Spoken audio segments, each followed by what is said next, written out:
The first time I understood I was different, I was 8. Not because I was adopted. I had known that since I could remember. My parents had explained it gently, like something special, chosen, wanted. I understood I was different the first time my sister said, "Well, you're not really ours," and no one corrected her. They just told her not to be rude. There's a difference. By the time we were adults, the pattern was so ingrained it felt architectural. She sat at the head end of the table during holidays. I sat near the kitchen. Her achievements were celebrated as proof of good parenting.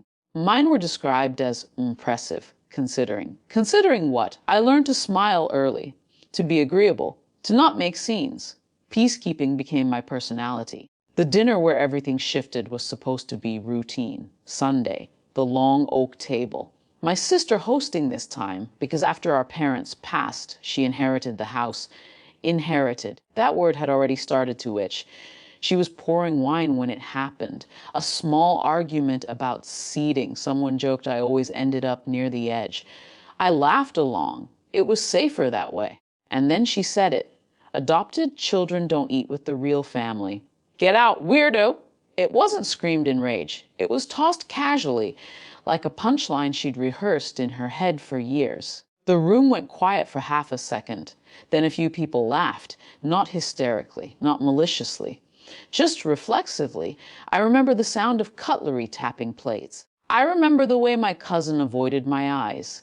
I remember thinking very clearly, this is what they think when they think no one is watching. Something in me didn't break. It aligned.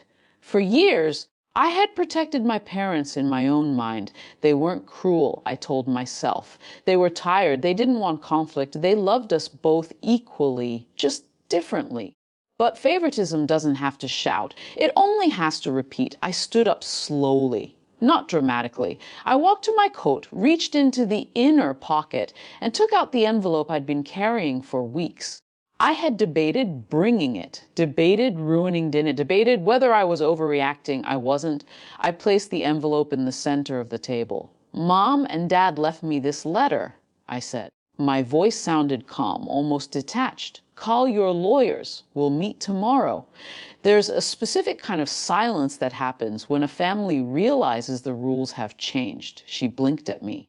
"What are you talking about?" "Rate it," I said. "The letter wasn't poetic. It wasn't sentimental. It was clear.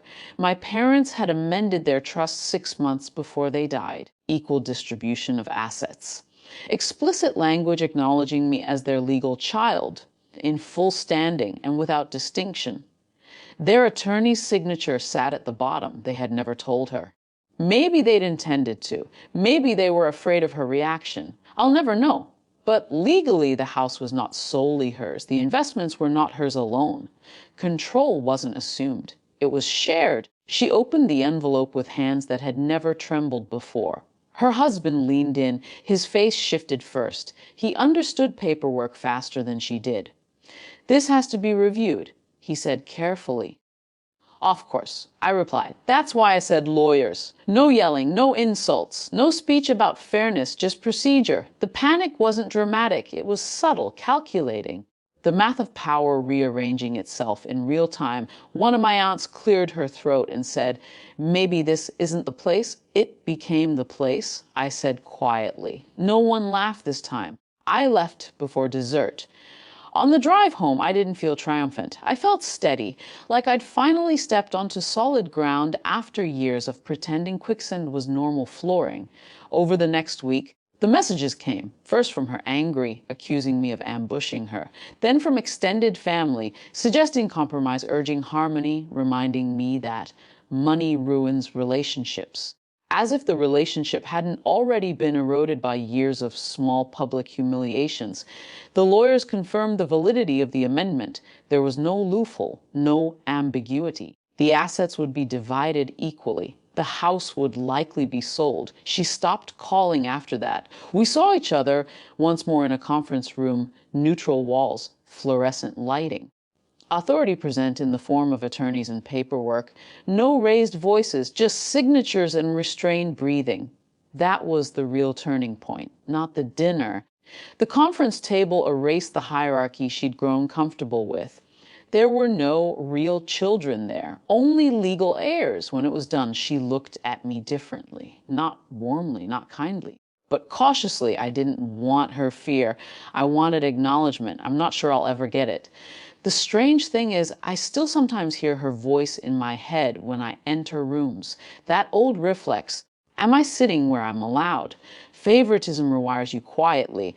Public humiliation doesn't disappear just because paperwork corrects it. But something fundamental shifted. I don't attend Sunday dinners anymore. Not out of spite. Out of clarity, I invest my portion carefully. I built something of my own with it. Stability that doesn't depend on being tolerated. There was no celebration, no apology, no emotional reconciliation scene, just a redistribution of power and the knowledge that the next time someone laughs at a joke about my place at the table, I won't need an envelope to remind them.